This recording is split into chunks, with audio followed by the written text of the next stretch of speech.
ইতিমধ্যেই আমরা সবাই জানি যে আমাদের দেশে খুব ভয়ঙ্কর ঘটনা ঘটে গেছে। ব্যাপারটা খুবই দুঃখজনক। প্লেনে মোট জনসংখ্যা ছিল 224 জন। তার মধ্যে কারা কারা ছিল চলুন জেনে নেওয়া যাক। একটি পরিবার, একটি স্বপ্ন। সব কিছুই শেষ হয়ে গেল এয়ার ইন্ডিয়ার দুর্ঘটনায়। প্রতীক যোশী গত 6 বছর ধরে লন্ডনে বসবাসরত একজন সফটওয়্যার ইঞ্জিনিয়ার।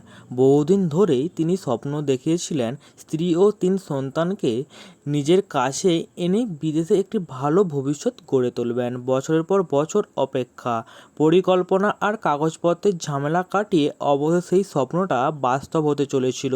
মাত্র 2 দিন আগে তার স্ত্রী ডক্টর কৌমি ব্যাস, যিনি নিজেও একজন চিকিৎসক, ভারতে নিজের চাকরি থেকে ইস্তফা দিয়েছিলেন। ব্যাগ গোছানো শেষ, বিদায় জানানো হয়ে গেছে, ভবিষ্যতের অপেক্ষায় ছিল মাত্র।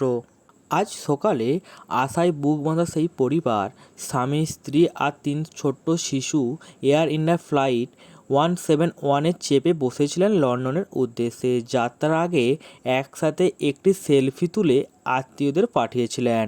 একমুখী যাত্রা, নতুন জীবনের শুরু। কিন্তু তারা আর পৌঁছালো না। প্লেনটি ভেঙে পড়েছে, কেউ বেঁচে নেই। মুহূর্তের মধ্যেই শেষ হয়ে গেল এক জীবনে সব আশা, স্বপ্ন, ভালোবাসা। এক নির্মম সত্য, জীবন ভীষণ অনিশ্চিত। আজ যেটা আছে কাল নাও থাকতে পারে। তাই যতক্ষণ আছো বেঁচে ভালোবাসো এবং অপেক্ষা করো না আগামীকাল সুখের জন্য। হয়তো আজই শেষ সুযোগ। প্রতীক যোশী এবং ডক্টর কৌমি ও তাদের ছোট্ট 3 শিশুর আত্মার শান্তি কামনা করি।